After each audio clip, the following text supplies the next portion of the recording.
Hello friends, स्वागत है आप सभी का हमारे यूट्यूब चैनल पे। तो आज हम चालू कर रहे हैं BSc final year physics first paper का यूनिट 1, जिसका नाम है रिलेटिविटी। तो हम यहाँ पे सबसे पहले पढ़ेंगे रेफरेंस सिस्टम, फिर उसके बाद पढ़ेंगे inertial frame and non inertial frame, उसके बाद पढ़ेंगे गैलीलियन ट्रांसफॉर्मेशन। तो सबसे पहले हम ये जान लेते हैं कि निर्देश तंत्र क्या होता है। उसकी परिभाषा मैं बता रही हूँ, आप लोग सुन के लिख लेना, मैं यहाँ पे लिख नहीं रही हूँ। तो इसका परिभाषा हम बोलेंगे, यदि किसी सिस्टम के सापेक्ष किसी वस्तु की स्थिति या गति को बताया जाता है तो उसे हम निर्देश तंत्र कहते हैं, रेफरेंस सिस्टम कहते हैं। तो आप लोग इसको लिख लेना। अब हम देखते हैं जड़त्वीय निर्देश फ्रेम क्या होते हैं। तो हम लोग न्यूटन के फर्स्ट एंड सेकंड लॉ को तो जानते ही हैं। तो जड़त्वीय निर्देश फ्रेम का परिभाषा ऐसे हो जाएगा कि मैं आपको ये समझने के लिए बता रही हूँ, आप इसको भी लिख सकते हैं या फिर जो बुक में डेफिनेशन दिया है उसको भी लिख सकते हैं। तो मैं आपको अपने शब्दों में बता रही हूँ इसको। जिन निर्देश तंत्रों में न्यूटन के फर्स्ट एंड सेकंड लॉ लागू होते हैं उसे हम जड़त्वीय निर्देश तंत्र कहते हैं। अब आप लोग ये तो जानते ही होंगे कि न्यूटन के फर्स्ट एंड सेकंड लॉ क्या होते थे। अगर आप लोग को नहीं पता होगा तो मैं बता देती हूँ। हमारा जो न्यूटन का फर्स्ट लॉ है उसको हम बोलते हैं, यदि कोई वस्तु स्थिर है तो वह स्थिर ही रहेगा जब तक उसमें कोई बाह्य बल न लगाया जाए। ये हो गया फर्स्ट लॉ। अब सेकंड लॉ हम लोग जानते हैं, जो F=ma होता है वो सेकंड लॉ हो जाता है। तो आप लोग समझ गए इसको। मतलब जिन निर्देश तंत्रों में न्यूटन के प्रथम व द्वितीय नियम लागू होते हैं उसी को हम जड़त्वीय निर्देश फ्रेम कहते हैं। अब यहीं पे हम अजड़त्वीय निर्देश फ्रेम की बात करें तो जस्ट इसके विपरीत हो जाएगा। मतलब जिन निर्देश तंत्रों में न्यूटन के प्रथम व द्वितीय नियम लागू नहीं होते हैं उसे हम अजड़त्वीय निर्देश फ्रेम कहते हैं। तो आप लोग यहाँ तक समझ गए होंगे मेरे ख्याल से। अब हम आगे बढ़ते हैं। अब हम पढ़ेंगे गैलीलियन रूपांतरण। तो इसको समझने के लिए सबसे पहले मैं यहाँ पे एक ड्राइंग बनाती हूँ, वहाँ से मैं आपको समझाती हूँ। तो यहाँ पे हम लोग मान लेते हैं एक ये है y और ये इसका सेंटर हो जाएगा O। इसको नाम दे दिए S। ये एक फ्रेम है S फ्रेम, और इसके बाद एक और फ्रेम ले लेते हैं, इसको मैं डैश से शो कर रही हूँ, इसको Y डैश बोलेंगे, और ये हो जाएगा S डैश फ्रेम। तो यहाँ हमारे पास दो फ्रेम है, इसका सेंटर O है तो इसका सेंटर हो जाएगा O डैश। अब यहाँ पे हम कोई पार्टिकल ले लेते हैं, जैसे मैं इसको P मान लेती हूँ। तो इसके निर्देशांक क्या हो जाएंगे, X Y Z और T। तो S डैश का निर्देशांक इसी में क्या हो जाएगा, X dash Y dash Z dash और T डैश। तो यहाँ हमारे पास दो, ये क्या हो गया, निर्देशांक। ठीक है, तो हम इसका परिभाषा, इसका डेफिनेशन कैसे बोलेंगे तो सुनिए। वे समीकरण जो दो निर्देश फ्रेमों के कर्ण के निर्देशांकों में, यहाँ पे हमारे पास दो निर्देश निकले हैं, इस P का कोऑर्डिनेट जो निकला है, इन दोनों के बीच में जो संबंध बताता है उसी को हम क्या बोलते हैं, गैलीलियन रूपांतरण समीकरण।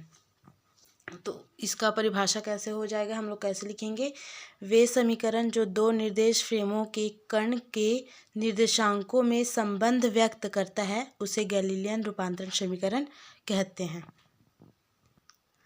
अब हम इसको प्रूफ करेंगे, तो उसके लिए मैं सबसे पहले एक डायग्राम बना लेती हूँ, उसके बाद मैं आप लोग को समझाऊंगी। तो फ्रेंड्स, हम यहाँ पे एक डायग्राम बनाए हैं, इससे हम गैलीलियन रूपांतरण को प्रूफ करेंगे। तो सबसे पहले इसको डायग्राम को समझ लेते हैं। यहाँ पे दो निर्देश फ्रेम S व S डैश लिए हैं। इसका सेंटर पॉइंट है O और इसका सेंटर पॉइंट है O डैश।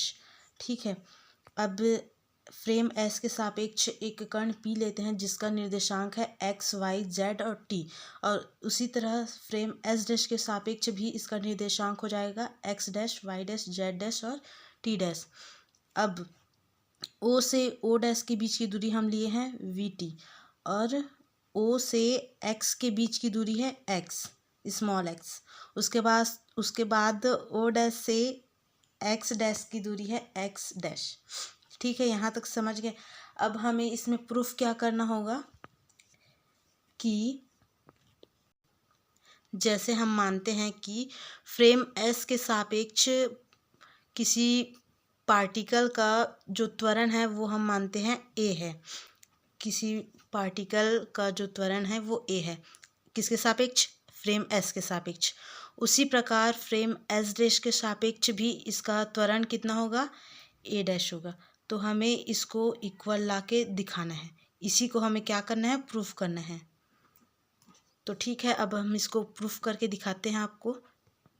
मैं जो ये फॉर्मूला लिख रही हूँ इसको आपको याद रखना पड़ेगा।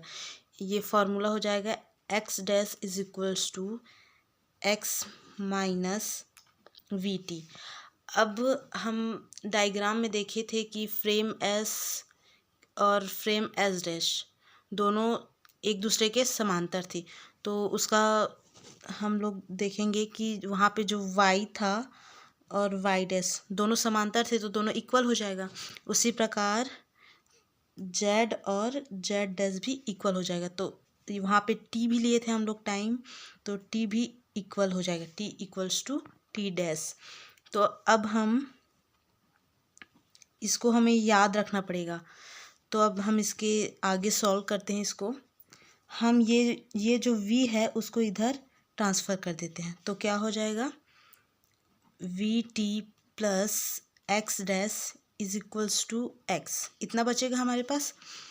अब हम इसको वैसे का वैसे उतार देंगे, y equals to Y dash और z equals to Z dash, और ये हो जाएगा t equal to T dash. अब हम इसको क्या मान लेते हैं?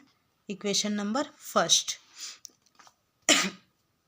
तो हमें डायग्राम में एक ट्रायंगल मिला था, उसको मैं आपको समझाती हूँ।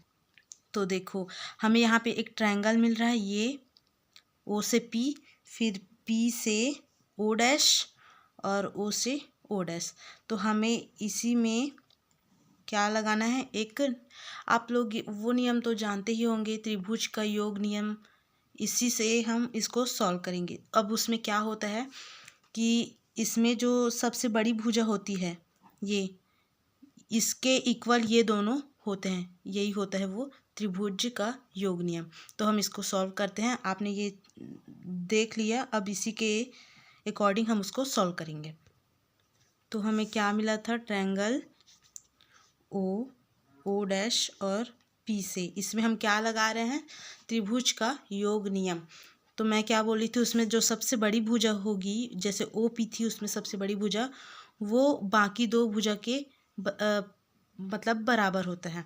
तो उसमें और कौन कौन सा था? ओ और O dash plus O dash P. आप लोग जो डायग्राम बनाए होंगे उसको आप सामने रखेंगे, उससे आप देख देख के इसको समझेंगे। तो इसके आगे हम बनाते, ओ पी का वैल्यू कितना था हमारे पास? तो आप लोग देख सकते हैं हमने क्या लिखा था? ओ से P equals to O dash, O से ओ डैश और ओ डैश से पी।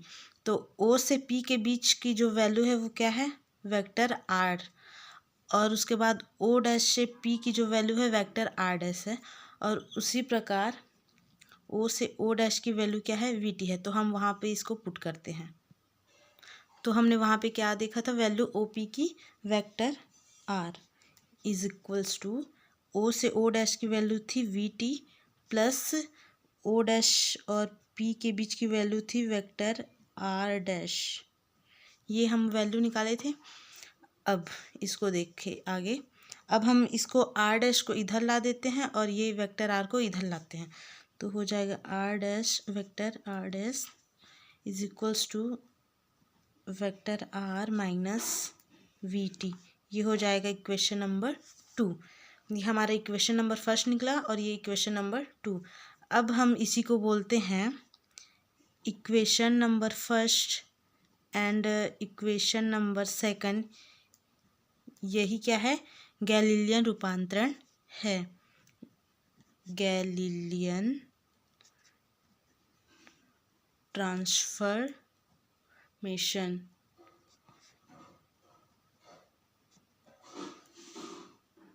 ये जो हमारा दो इक्वेशन निकला है यही क्या है, गैलीलियन ट्रांसफॉर्मेशन है।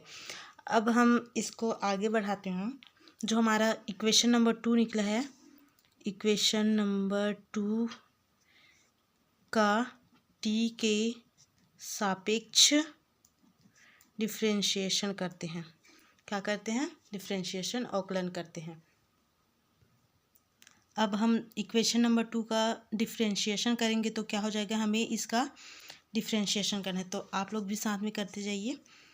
तो ये हो जाएगा D R dash upon T के सापेक्ष कर रहे हैं तो डी टी आएगा equals to vector R upon D T और माइनस, अब यहाँ पे हमारे पास क्या है, v और t, तो v तो कांस्टेंट रहेगा और t का t के सापेक्ष करेंगे तो कितना हो जाएगा, 1 हो जाएगा, तो v इंटू 1।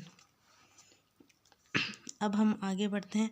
अब आप लोग ये तो जानते होंगे कि जो D R upon D T लिखते हैं उसको हम v बोलते हैं।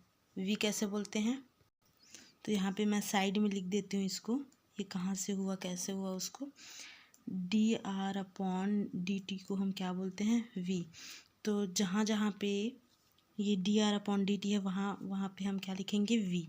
ये हो जाएगा capital v dash equals to capital v dash और ये जो बचा है वो क्या है, स्मॉल v है, और ये हो जाएगा हमारा इक्वेशन नंबर 3। अब हम इसको आगे बनाते हैं। अब जो हमारा इक्वेशन नंबर 3 निकला है उसका फिर से t के सापेक्ष डिफरेंशिएशन करते हैं। तो इक्वेशन 3 जो हमारा निकला है उसका फिर से t के सापेक्ष डिफरेंशिएशन करेंगे तो क्या हो जाएगा, आप लोग अपना इक्वेशन नंबर 3 जो लिखोगे उसको देख लो, आप लोग भी मेरे साथ करते जाओ। तो ये हो जाएगा D V dash vector D T, T के सापेक्ष कर रहे हैं तो नीचे आएगा डी टी, फिर vector V upon D T, और हम वी के सापेक्ष कर रहे हैं तो ये जो हमारा जो v निकला था, जो बचा था स्मॉल v, वो यहाँ पे क्या हो जाएगा, v is equals to constant, sorry v के सापेक्ष नहीं, हम t के सापेक्ष कर रहे हैं, तो ये कांस्टेंट हो जाए तो कांस्टेंट का जो डिफरेंशिएशन करते हैं वो हमेशा क्या होता है, 0। तो अब हमारे पास क्या बचा, vector v dash upon D T equals to vector v upon D T, और ये 0 तो इसको हटा देंगे। अब आप लोग जानते होंगे जैसे हम लोग वहाँ पे vector r upon D T को क्या लिखे थे, v, ठीक है, वैसे ही यहाँ पे वेक्टर v डैश या v डी टी इसको क्या लिखेंगे हम, a। वेग में परिवर्तन की दर को हम क्या कहते हैं, त्वरण कहते हैं। तो यहीं से ये होगा, यहाँ पे ये a डैश हो जाएगा वेक्टर a डैश और ये हो जाएगा a वेक्टर a। तो हमने इसको बोला था कि हमें क्या लाना था, a equals to a dash, तो ये यहाँ पे आ गया, यही हमको प्रूफ करना था और यही था हमारा Galilean transformation equation. Thank you.